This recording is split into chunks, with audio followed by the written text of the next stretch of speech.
Hello everyone, आप सब कैसे हैं। मैं उम्मीद करता हूं कि बहुत अच्छे होंगे और अपनी पढ़ाई को बहुत अच्छे से कर रहे होंगे। मैं आकाश कुमार बढ़ाना आईसीटी वर्चुअल क्लासरूम में आपका बहुत बहुत स्वागत करता हूं। मेरे प्यारे बच्चों, 11वीं क्लास है हमारी और 11वीं क्लास के अंतर्गत हम लोग देख रहे हैं आपका भारतीय अर्थव्यवस्था का विकास। उसी में चैप्टर नंबर 4 पर हम लोग बात कर रहे थे। चैप्टर नंबर 4 है निर्धनता, आपका पॉवर्टी। इसको हम लोग आपका बहुत अच्छे से आपका देख रहे हैं और इसी में एक एक करके हम बहुत सारे चीजों की आपका चैप्टर में जो है बात भी करेंगे। तो कल हमने सबसे पहले इसकी प्रस्तावना और एडम स्मिथ का दिया गया कोटेशन को हमने बहुत अच्छे से गौर करके एक एक रूप में उसको पढ़ा और एक एक रूप में हमने उसकी बात भी की। ठीक है,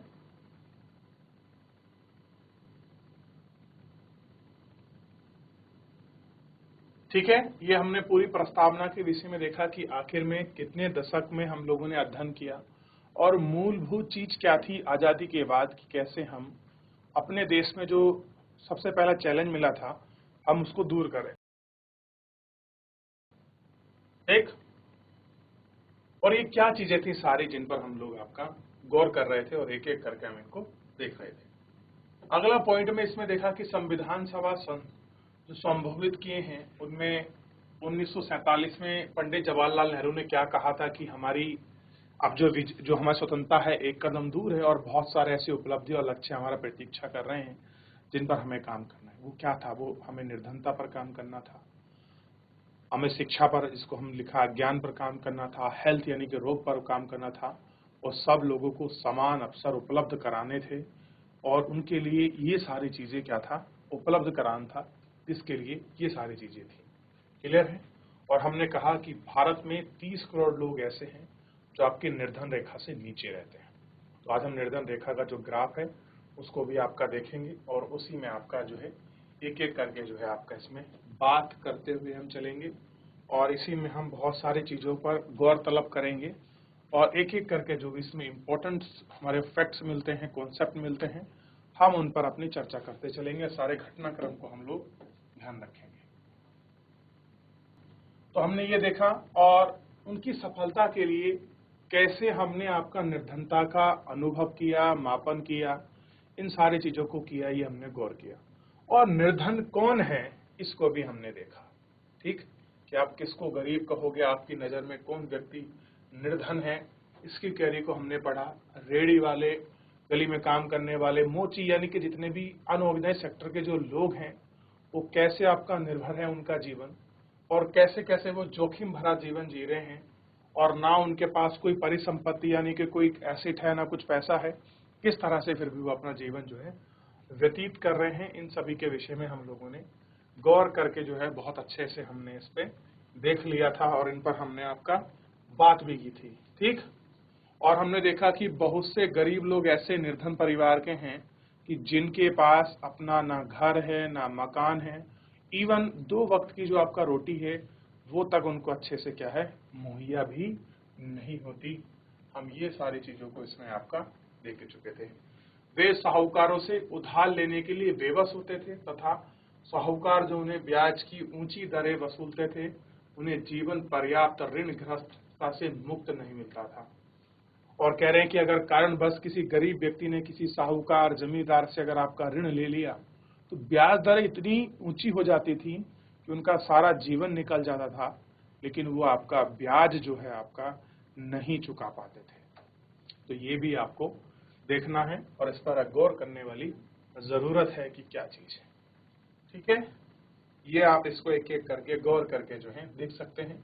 और चित्र हमको देखना था कि कृषि मजदूर जो हैं आपके निर्धन होते हैं तो उस निर्धन में क्या कंडीशन है आपकी निर्धनता की और उससे क्या इफेक्ट और इम्पैक्ट है, इसके विषय में भी हम लोगों को आज आपका जो था बात करनी थी और इनको आपका देखना था।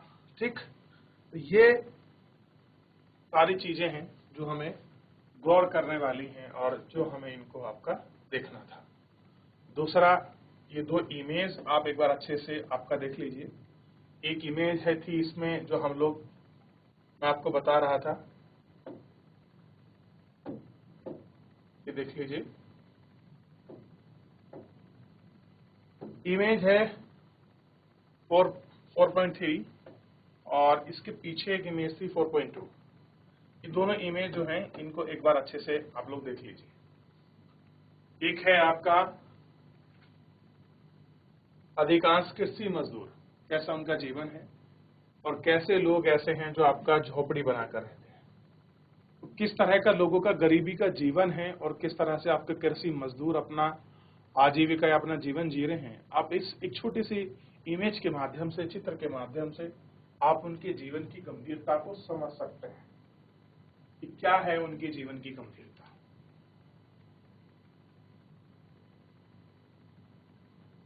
बस सर, बस आप क्षमा चाहूंगा।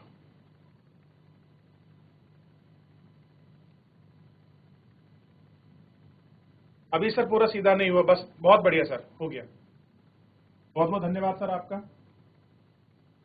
चलिए ध्यान दें इससे आगे। इसके बाद एक बॉक्स हमको मिला था 4.2। पहला बॉक्स मैंने अभी नहीं बताया, मैं आपको बता दूंगा। इस बॉक्स को भी हम लोगों को जो है थोड़ा सा अच्छे से आपका देखना है और इसमें हमें अच्छे से आपका बात करना है। सबसे पहले अगर मैं आपसे पूछूं निर्धनता क्या है, गरीबी क्या है, आप कैसे मापते हैं गरीबी को, या आपके नजर में मापक क्या है गरीबी का। तो देखिए, एक साइन सैफी खान और डेमियन केल्ले ने आपकी निर्धनता की स्थिति में बहुत ही संक्षेपता से व्यक्त किया है कि निर्धनता भूख है। क्या बता रहे हो कि जो आपकी निर्धनता है वो क्या है, भूख है। निर्धनता बीमारी होना है और डॉक्टर से ना दिखा पाने की व्यवस्था है। अब कह रहे निर्धनता क्या है, भूख है। और निर्धनता कैसी है, आपकी बीमारी है कि आप बीमार हैं और आप अपने आप को डॉक्टर को नहीं दिखा रहे, ट्रीटमेंट नहीं करा रहे क्योंकि आपके पास पैसा नहीं है और आप ना दिखाने का क्या है, व्यवस्था है। यही गरीबी है। निर्धनता स्कूल में ना जा पाने और निरक्षर रह जाने का नाम है। अब देखिए कितना अच्छा एक्सप्लेन किया कि गरीब कौन है, जो पढ़ना चाहता है लेकिन वो आपका निरक्षर रह गया, यानी कि आपका लिटरेट नहीं हुआ, उसको कहते हैं निर्धनता। कितने ऐसे बच्चे आपके पास पड़ोस, आपके समाज, आप गली मोहल्ले में आपको देखने के लिए मिलेंगे जिन्होंने अपना स्कूल आपका ड्रॉप आउट किए हैं। कारण रहा था कि उनकी आर्थिक स्थिति इतनी अच्छी नहीं है कि वो स्कूल की फीस भर पाए। क्लियर है, क्योंकि कहीं ना कहीं उन्हें किसी न किसी जगह अपने परिवार की आजीविका चलाने के लिए उनको काम करना पड़ा। कहीं ना कहीं ऐसे बहुत वर्ग हैं और शहरी क्षेत्रों में इसका परसेंटेज काफी ज्यादा आपको दिखाई देगा। निर्धनता बेरोजगारी है, निर्धनता भविष्य के प्रति भय है, दिन में एक बार भोजन पाना। निर्धनता अपने बच्चों को उस बीमारी से मरते हुए देखने को कहते हैं जो अस्वच्छ पानी पीने से होती है। यानी कि अच्छा पानी ना मिलना और अच्छे पानी से अपने बच्चों को मरते हुए देखना भी निर्धनता है। आप देखिए हैजा जो आपकी बीमारी है और बहुत सारी ऐसी बीमारी हैं टाइफाइड जैसी जो आपकी पानी की, दूषित पानी की वजह से आपका लग जाती है। ठीक, ऊपर से गरीब हैं, स्वच्छ पानी भी नहीं है, बीमारी लगेगी, अस्पताल नहीं जा सकते, तो फाइनली क्या होगा, वो क्या करते हैं, अपने बच्चों को मरते हुए देखते हैं। अब ये ऐसी चीज है और यही विडंबना है कि सरकार ने इतने अच्छे सिस्टम बना रखे हैं, हॉस्पिटल है, सारी सुविधा है, डॉक्टर है, आपका फार्मेसी है, फिर भी इन लोगों तक जो है उनकी पहुंच पर्याप्त नहीं है, सरकार उन तक नहीं पहुंच पाती है। निर्धनता शक्ति प्रतिनिधिहीनता है, यानी कि जो गरीबी है किस तरह से पावर का वो प्रतिनिधित्व जो है आपका नहीं कर पाती। और स्वतंत्रता क्या है, हीनता का ही नाम है, स्वतंत्रहीनता का ही नाम क्या है, गरीबी है। क्लियर है, यह आपको ध्यान रखना है कि क्या है, गरीबी। अब देखिए थोड़ा सा, अगर आप लोग इसमें देखोगे तो एक आपको जो है थोड़ा सा ये दिखाई देगा डायग्राम।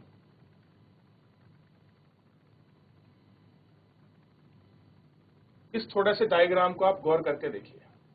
सबसे पहले ये समझने का प्रयास कीजिए और ये थोड़ा सा इंपॉर्टेंट है। अगर आप इसको समझ लोगे तो आपको निर्धनता जो रेखा है वो आपको स्पष्ट क्लियर हो जाएगी।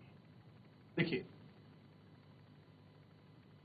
निर्धनता को भी तीन इन्होंने वर्ग में बांटा हुआ है। एक है पूर्ण निर्धन, इसको कहते हैं टोटल गरीब है। एक है बहुत निर्धन एक है निर्धन, एक है इतने निर्धन नहीं है, फिर उसके बाद मध्यम वर्ग, उच्च मध्यम वर्ग, धनी, बहुत अमीर, बहुपति, करोड़पति, लखपति, इस तरह से सीरीज निकल जाती है।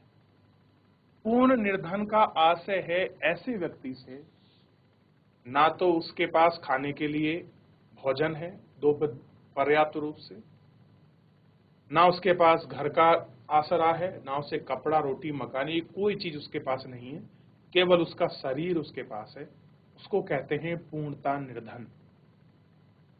एक है बहुत निर्धन।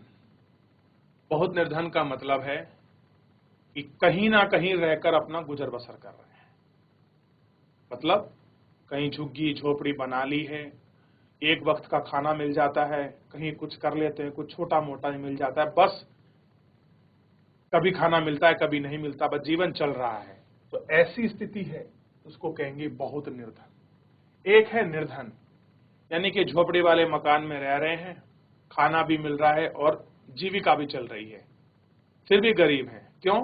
क्योंकि पक्के मकान उनको नहीं है, अच्छे खाने की सुविधा उनके पास नहीं है और अच्छा स्वास्थ्य उनको नहीं मिल रहा है, तो वो इसलिए आपके कैसे हैं, आपका निर्धन है। एक निर्धन से थोड़ी ऊपर की कैटेगरी होती है, इतने निर्धन नहीं है, मतलब संसाधनों तक तो पहुंच है, पक्के घर में भी रह रहे हैं, खाने की सिक्योरिटी भी है, लेकिन हर चीज उनको मिल जाए, ये पर्याप्तता हो ऐसा जरूरी नहीं है। क्लियर है? अगर आप देखेंगे, आप देखेंगे ठीक परिवार है, लेकिन अगर मान लीजिए कोई स्वास्थ्य बीमारी हो जाए तो उनके पास ऐसा नहीं है कि 1 लाख रुपए वो अपने आप पर खर्च कर सके, तो ऐसी कैटेगरी को हम लोग रख सकते हैं इतने निर्धन नहीं है। एक है मध्यम वर्ग, जिसको बोलते हैं मिडिल क्लास, और भारत में सबसे ज्यादा जो चैन है वो आदमी यही फंसा हुआ है, मध्यम वर्ग में। और मध्यम वर्ग के बाद दूसरा उच्च मध्यम वर्ग। अब जो नौकरी पैसे वाले हैं, जो जिनकी गवर्नमेंट जॉब है, अच्छी प्राइवेट आपका सेक्टर में काम कर रहे हैं, उनको रखा गया है मेरे प्यारे बच्चों, आपको ध्यान देने की आवश्यकता है उच्च मध्यम वर्ग में। कैसे हैं? High middle class. कैसे हैं? उच्च मध्यम वर्ग है, हाई मिडिल क्लास है, ठीक। और देखिए, एक है मध्यम वर्ग, यानी कि जीवन यापन हो रहा है, चीजें चल रही हैं, बस इस तरह से ही अपनी लाइफ है। उसके बाद धनी। अब देखिए, जो धनी है, रिच है, उसके पास तो किसी चीज की कमी नहीं है, बहु अमीर, ये सारी चीजें, तो आपको लाइन थोड़ा सा क्लियर होना चाहिए और आपको थोड़ी सी लाइन एक बार आपको ध्यान रख लेनी चाहिए। क्लियर है? ये थोड़ा सा आप लोग ध्यान रखेंगे तो सारी चीजें क्या है, बड़ी आसान आपको दिखने लगेगी। अब देखिए, थोड़ा निर्धनता को देखते हैं, यहां से शुरू करते हैं। निर्धन। अर्थशास्त्री निर्धनों की पहचान उनके व्यवसाय तथा संपत्ति के स्वामित्व के आधार पर करते हैं। उनका कहना है कि ग्रामीण निर्धन प्राय भूमिहीन कृषक होते हैं, या फिर वे छोटी जोत के स्वामी होते हैं, और वो आपके मजदूर हो सकते हैं, या आपका किसी प्रकार कहीं क्या हो बच्चों, गैर कृषि कार्य में लगे हों, या किसी और की जमीन पर आसीमी काश्तकार की देखभाल करते हों। शहरी क्षेत्र में अधिकांश निर्धन वही है जो गांव से वैकल्पिक रोजगार, यानी कि यहाँ काम ना मिला तो कुछ गांव में मिलेगा, बाहर मिलेगा, वैकल्पिक रोजगार और निर्वाह की तलाश में शहर चले आते हैं। ये लोग तरह तरह के अनियमित काम करते हैं, यानी कि कुछ भी काम मिल जाए, बहरहाल काम मिलना चाहिए, इस तरह का काम ये आपका करते हैं, ठीक। ये स्वनियोजित लोग सड़क के किनारे गलियों में घूमकर कुछ सामान बेचते हैं, आपको दिखाई देंगे। अब लोग गांव में आते हैं या शहरों में आते हैं, जब उनको कुछ काम नहीं मिलता तो आपका रेडी लगा लेते हैं, सब्जी बेचते हैं, कोई आपका श्रमिक रूप में काम करता है, बड़ी बड़ी बिल्डिंगों में काम करता है, किसी न किसी रूप में जो है ये आपका काम करते रहते हैं, ठीक। अब इसी में आगे कह रहा है कि निर्धनों की पहचान कैसे होती है, आप कैसे पहचान करोगे कि कोई व्यक्ति निर्धन है या नहीं, इसके क्या मायने हैं। देखिए, यदि भारत की निर्धनता की समस्या का समाधान करना है तो उसे निर्धनता के कारणों का उन्मूलन करने के व्यवहारिक और धारणीय रणनीति बनानी होगी। कैसी बनानी होगी? आप देखिए, धारणीयता, रणनीति क्या है आपके बनानी होगी और आपका निर्धन जन समुदाय की ऐसी है जो गरीब जन समुदाय है उसके प्रति, ठीक, को उनकी दारुण दशा से उभारने के लिए उपयुक्त योजना बनानी होगी। किंतु इस प्रकार की योजनाओं का क्रियान्वयन के लिए सरकार को निर्धनों की पहचान करना योग्य होगा। इसके लिए निर्धनता और उसके कारकों को मापने की एक उपयुक्त स्केल बना है और उसकी कसौटी व विधियां बहुत ध्यानपूर्वक चयन करना होगा। कैसा होगा? बहुत अच्छी तरीके से ध्यानपूर्वक चयन करना होगा। स्वतंत्रता पूर्व भारत में सबसे पहले दादा भाई नौरोजी ने निर्धनता रेखा की अवधारणा पर विचार किया था। उन्होंने जेल में कैदियों को दिए जा रहे भोजन की कीमतों पर मूल्यांकन कर जेल का निर्बाह लागत निकाली थी। और आपको पता होगा कि दादा भाई नौरोजी पहले ऐसे व्यक्ति थे जिन्होंने आपका प्रति व्यक्ति आय को ज्ञात किया था, पर कैपिटल इनकम को भारत में बताया था। आज आपका सीएसओ और एनएसएसओ की ये आपकी रिस्पॉन्सिबिलिटी है कि वो क्या करें, भारत की पर कैपिटल इनकम को डिफाइन करें। क्लियर है? उन्होंने क्या बताया था कि जेल में अगर कोई व्यक्ति रह रहा है तो उसकी जेल में रहने में एक व्यक्ति को कितनी लागत लगती है, ये हमको उन्होंने बताया था, ठीक। और उसका आकलन किया। किंतु बंदी गृह में तो प्राय वयस्क व्यक्ति ही होते हैं, और कह रहे हैं कि जो बंदी गृह मतलब जो जेल होते हैं उनमें आपका जवान व्यक्ति ही तो होते हैं, जबकि वास्तविक समाज में बच्चे भी सम्मिलित हैं। अतः इस जेल में निर्बाह लागत में कुछ आपका परिवर्तन कर उन्हें निर्धनता रेखा तक पहुंचाने का प्रयास किया जाता है। इसलिए उन्हें यह मानना कि कुल जनसंख्या की 1/3 जनसंख्या की बच्चों की भी होती है। यानी क्या, हम लोग जब काउंट करते हैं तो हम लोग आपका बच्चे को जो है भूल जाते हैं काउंटिंग करना। क्लियर है? चाहे हम लोग आपका पर कैपिटल इनकम निकाल रहे हो या कुछ भी ऐसी फैक्टर कॉस्ट निकाल रहे हो, तो उसमें क्या करते हैं हम लोग, जो बच्चे हैं उन बच्चों की संख्या को हम लोग ज्ञात नहीं करते, जबकि हमारी कुल जनसंख्या का 1/3 क्या है, बच्चे होते हैं, जिनमें आधे से अधिक बच्चों का उपभोग बहुत कम होता है और तथा आधे शेष का भोजन भी वयस्कों से आधा होता है। इस प्रकार 3/4 के सूत्र की रचना की गई है। 1/6 into 0 plus 1/6 into 1/2 plus 2/3 into 1, इस तरह से आप निकाल सकते हैं। यानी कि 1/12 plus 2/3 equal to 1 plus 8/12 equal to 9/12 equal to 3 आपका 41। इस तरह से कुछ डाटा निकल कर आ जाता है जो एक सूत्र की आपकी रचना करता है। और क्या होता है कि जनसंख्या के इन 3 खंडों के उपभोग के भारित औसत को औसत निर्धनता मान लिया गया है, और ये जेल के वयस्कों में निर्वाह लागत को 3/4 का अंश है।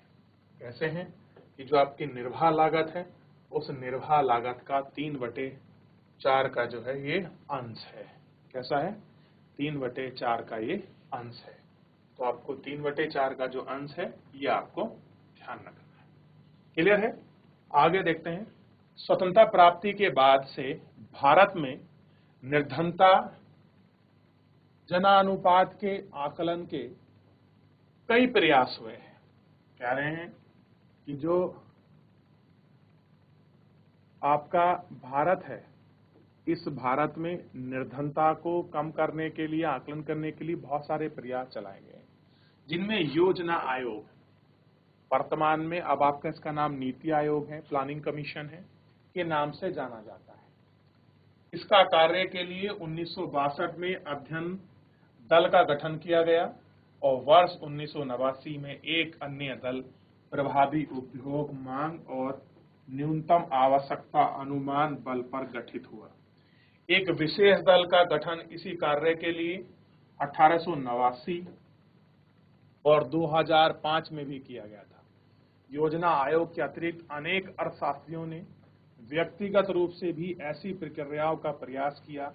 निर्धनता को परिभाषित करने के लिए दृष्टि से हमें जनसंख्या को 2 वर्गों में बांटा जा सकता है। निर्धन और गैर निर्धन। कैसा? निर्धन और आपका गैर निर्धन। ठीक। और निर्धनता रेखा के इन दोनों आकलनों को अलग अलग करती है।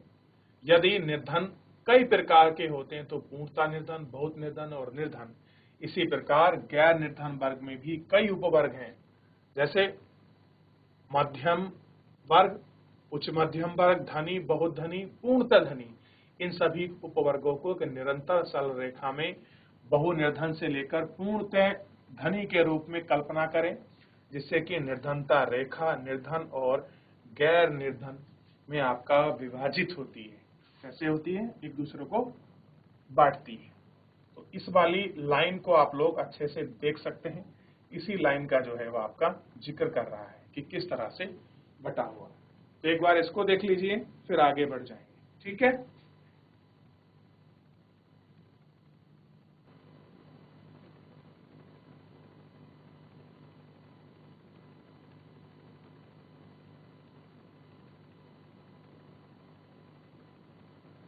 हो गया बच्चों?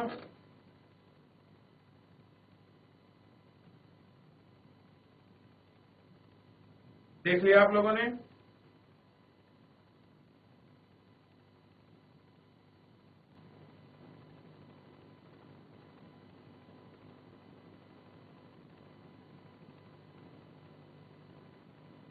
चलिए आगे बढ़ जाते हैं और आगे बढ़ के हम इसको देख लेते हैं। एक बार थोड़ा सा ये चित्रीय है, इसको भी एक बार देखिए, क्योंकि हमें इसकी फिर थोड़ी सी अपनी कल्पना करनी है। देख लीजिए आप, स्पष्ट रूप से आपको दिखाई देगा कि जो आपका सदैव निर्धन है, सामान्य स्थिति क्या है, ग्राफ की एक लाइन है, यही लाइन है आपका निर्धनता रेखा। जो इसे पार कर गया इस लाइन को, वो आपका निर्धन रेखा में नहीं आता, जो नहीं पार किया वो आता। अब देखिए, ये सदैव निर्धन है, क्लियर है, ये बहुत निर्धन है, ये ठीक है, और ये आपका जो है चक्रीय निर्धन है। तो इनको साइक्लिक रूप फॉर्म में भी आपका दिखाया गया है। ठीक है, ये आपको ध्यान रखना है। चलिए आगे बढ़ जाते हैं, क्योंकि इसको देख चुके, पढ़ लिया हमने। आगे चलते हैं थोड़ा सा और हम लोग इन पर गौर करते हैं। अब देखिए, कह रहे हैं कि एक विशेष दल का गठन इसी कार्य के लिए किया गया। 1989 और 2005 में भी किया गया। योजना आयोग के अतिरिक्त अनेक अर्थशास्त्रियों ने व्यक्तिगत रूप से भी ऐसी प्रक्रियाओं का प्रयास किया कि निर्धनता को परिभाषित करने के लिए एक दृष्टि से हमारी जनसंख्या को दो वर्गों में विभाजित किया गया, निर्धन और गैर निर्धन। किस श्रेणी में बांट दिया? दो श्रेणी, यानी कि निर्धन और गैर निर्धन। और निर्धनता रेखा के इन दोनों उपवर्गों को अलग अलग करती हैं। यदि निर्धन कई प्रकार के होते हैं तो पूर्णता निर्धन। इस वाली बात श्रेणी को आप लोग अभी देखें। अब इससे आगे देखिए निर्धनता का वर्गीकरण, कि हम लोग पॉलिटी का आपका क्लासिफिकेशन कैसे करते हैं, इस पर थोड़ा सा हमको गौर करने की जो है आवश्यकता है। जब मैं आपको इसका नोट्स लिखाऊंगा तो आपको पूरा क्लियर हो जाएगा कि हम लोग कैसे इसको डिवाइड कर रहे हैं, कैसे एक एक पार्ट करके हम लोग जो है इसका आपका देख रहे हैं। क्लियर है? तो निर्धनता का वर्गीकरण, एक वर्गीकरण की आपकी बहुत सारी विधियां हैं। एक विधि सामान्य रूप से सदा और सामान्य निर्धन व्यक्ति का भेद मतलब अंतर करती है, और कह रहे हैं कि इस सामान्य निर्धन विधि को वे व्यक्ति आते हैं जिनके पास कभी कुछ धन नहीं आता। तो वो कैसे हैं? एक वर्ग तो ही होगा निर्धन वर्ग, जिनके पास कभी कुछ आपका पैसा जो है आपका नहीं आता, तो ऐसे व्यक्ति को हम लोग निर्धन कहते हैं। इन दोनों वर्गों को मिलाकर हम चिरकालिक निर्धन वर्ग का नाम देते हैं। ऐसा वर्ग भी है जो निरंतर निर्धन और निर्धन वर्गों के बीच झूलता रहता है। उदाहरणार्थ, छोटे किसान, मौसमी मजदूर, यदा कदा निर्धन, जो अधिकांश समय धनी होते हैं परंतु कभी उनका भाग्य साथ नहीं देता, इन्हें अल्पकालिक निर्धन कहते हैं अल्पकालिक। ठीक, कभी उनका भाग्य साथ नहीं देता लेकिन कुछ समय के लिए वो आपका करीब रह जाते हैं, ऐसो को बोलते हैं।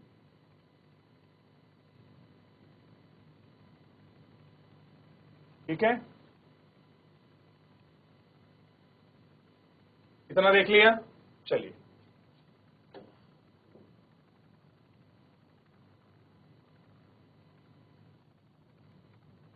इसके अतिरिक्त वे लोग जो कभी निर्धन नहीं होते उन्हें गैर निर्धन कहते हैं। कह रहे हैं जो लोग कभी गरीब नहीं होते उनको हम क्या कह देंगे, आपका गैर निर्धन बोल देते हैं। ठीक, अब देखिए थोड़ा सा हम पढ़ते हैं निर्धनता रेखा, पॉवर्टी लाइन क्या है, किसके विषय में दी है और कैसे आपका पॉवर्टी लाइन को एक्सप्लेन किया गया है, इसको थोड़ा सा देख लेते हैं। आइए अब इसका परीक्षण करें कि निर्धनता रेखा कैसे निर्धारित होती है, कि कैसे हम लोग आपका सुनिश्चित करते हैं किसको, पॉवर्टी लाइन को। ये हमको देखना है कि कैसे हम उसको निश्चित कर रहे हैं। निर्धनता मापने की कई विधियां होती हैं। कह रहे आप गरीबी को बहुत सारी विधियों से माप सकते हैं। एक विधि तो न्यूनतम कैलोरी उपभोग के मौद्रिक मान प्रति व्यक्ति आय का निर्धारण करती है, यानी कि एक ऐसी ही आपकी मौद्रिक विधि है जिसके अनुसार हम लोग मापते हैं। जैसे आप देखेंगे कि ग्रामीण और शहरी दो रूप में इसको विभक्त किया गया है, ध्यान देंगे। इसके अनुसार ग्रामीण व्यक्ति को 2400 कैलोरी तथा शहरी को 2100 कैलोरी का न्यूनतम उपभोग मिलना चाहिए। ये कह रहे हैं कि अगर कोई गांव का व्यक्ति है तो उसको 2400, अगर कोई गांव में काम करता है, और शहर में अगर कोई काम कर रहा है तो 2100 कैलोरी न्यूनतम उसको रोज का भोजन मिलना चाहिए। अगर किसी व्यक्ति को दिन में 2400 कैलोरी गांव में, 2100 अगर शहर में मिलती है तो वो व्यक्ति गरीब नहीं। अगर आप कैलोरी में देखोगे तो मेरे हिसाब से तो पता नहीं मैं सही हूं या गलत हूं, अगर एक समोसा खा ले आदमी तो 2100 कैलोरी मिल जाती है एक समोसे में। क्लियर है? आगे देखते हैं। वर्ष 2011-12 में आपका निर्धनता को ग्रामीण क्षेत्र में रुपए में एक्सप्लेन किया था, पैसे में। कह रहे हैं कि अगर कोई व्यक्ति 8 से 16 रुपए प्रति माह उपभोग करता है, शहरी क्षेत्र में 1000 रुपए प्रति माह उपभोग परिभाषित करता है। देखिए अगर आप गांव में रह रहे हैं और गांव में आप एक व्यक्ति जो है 816 रुपए खर्च करता है महीने के, और शहर में 1000 रुपए खर्च करता है, तो वो व्यक्ति गरीब श्रेणी के अंतर्गत नहीं आता। ये प्रति माह व्यक्ति श्रेणी को व्यक्त करने का एक तरीका है। क्लियर है? और फिर इसे क्या किया गया है, प्रति माह के रूप में व्यक्त किया गया है। तो आप इन दोनों को थोड़ा लिख लीजिए कि निर्धनता रेखा डिसाइड करने का मौद्रिक कैलोरिक मूल्य क्या है। इतने लाइन को आप लिख लीजिए, नोट कर लीजिए, और हम लोग आगे बढ़ जाए। देख लें इसको।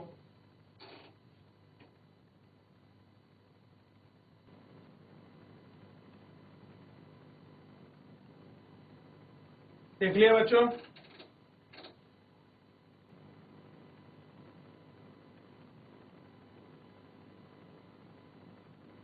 चलिए देख लिया, आगे बढ़ जाएं।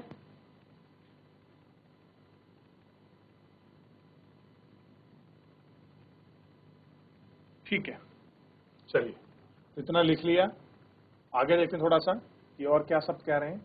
यदि हमारी सरकार निर्धन परिवारों की पहचान करने के लिए मासिक प्रति व्यक्ति उपभोग यानी कि MPCE को परिवार की आय का द्योतक रूप में प्रयोग करती है, तो पर क्या आप इस विधि को देश के निर्धन परिवारों की पहचान का उपयुक्त तरीका मानते हैं?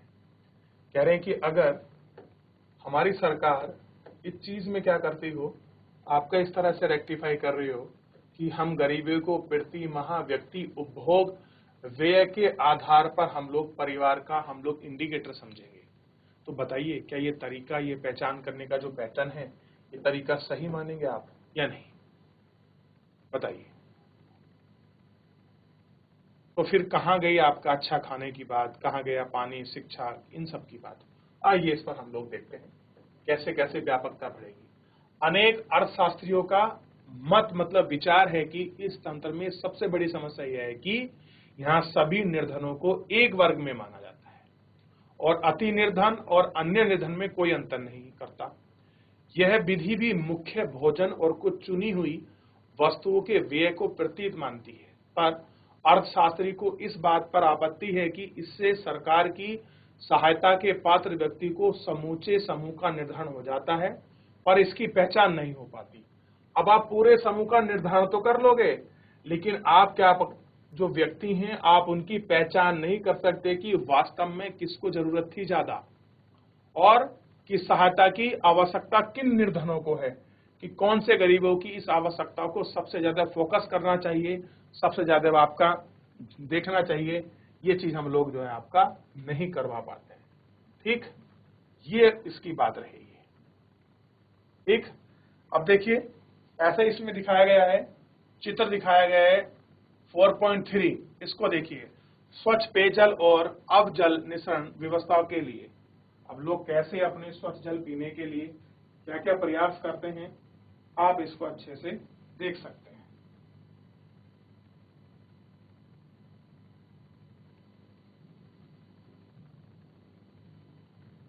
आय और संपत्ति स्वामित्व के अतिरिक्त भी कई और कारक हैं जो निर्धनता से संबंधित माने जाते हैं, जैसे बुनियादी शिक्षा, स्वास्थ्य सेवा, पेयजल और स्वच्छता आदि की सुलभता। वर्तमान में निर्धनता रेखा का निर्धारण करने वाला तंत्र इन्हीं सामाजिक कारकों को ध्यान नहीं देता है कि हमें क्या क्या ध्यान देना चाहिए। बुनियादी शिक्षा की बात करनी चाहिए, स्वास्थ्य सेवा की, पेयजल की, स्वच्छता की, ये सब चीजें क्या है, निर्धनता रेखा का जो तंत्र है इन फैक्टर्स पर आपका ध्यान नहीं देता है, जबकि ये भी गरीबी के साथ जुड़े हैं कि बुनियादी शिक्षा मिले, सुविधा मिले, जल मिले, शिक्षा मिले, हेल्थ की काम हो, तो तब हम माने कि गरीबी को दूर करे जा रहे हैं। इस तरह की अगर ये चीजें नहीं मिल रही है, वो भी व्यक्ति गरीब है। आप किसी को 2400 कैलोरी खाना दे रहे हो, दिन में एक समोसा खिला दिया आपने, 4 रोटी दे दी, तो आप कह देंगे वो गरीब नहीं है, तो ऐसा नहीं है। ये सारी चीजें मिलनी चाहिए। क्लियर है? तो इन्हीं चीजों पर, इन्हीं आधार पर जो है आपका बात की गई है।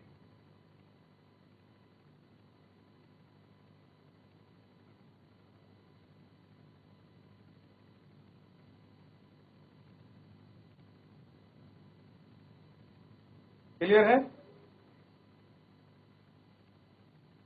ठीक, अब देखिए, निर्धनता को जन्म देकर इन निरंतर बने रहते हैं, जैसे निरक्षरता, अस्वस्थता, संसाधनों की अनुपलब्धता, भेदभाव या नागरिक और राजनीतिक स्वतंत्रताओं का अभाव।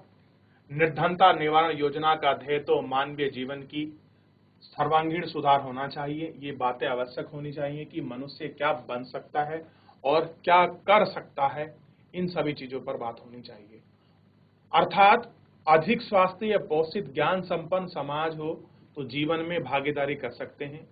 इसका दृष्टि से विकास का अर्थ होगा कि क्या होगा कि व्यक्ति के फर्म पद की बाधाओं का निवारण, जैसे निरक्षरता, अस्थिरता, संसाधनहीनता, नागरिक और राजनीतिक स्वतंत्रता के अभाव आदि से मुक्ति दिलाना ही आप कहेंगे कि टोटल क्या कर रहे हैं आप, गरीबी निवारण।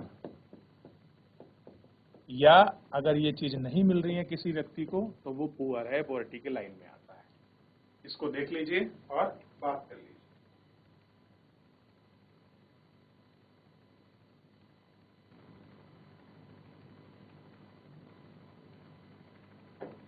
चलिए, देख लिया, इतना बात कर ली। तो मेरे प्यारे बच्चों, आज के इस लेक्चर के अंतर्गत इतना ही।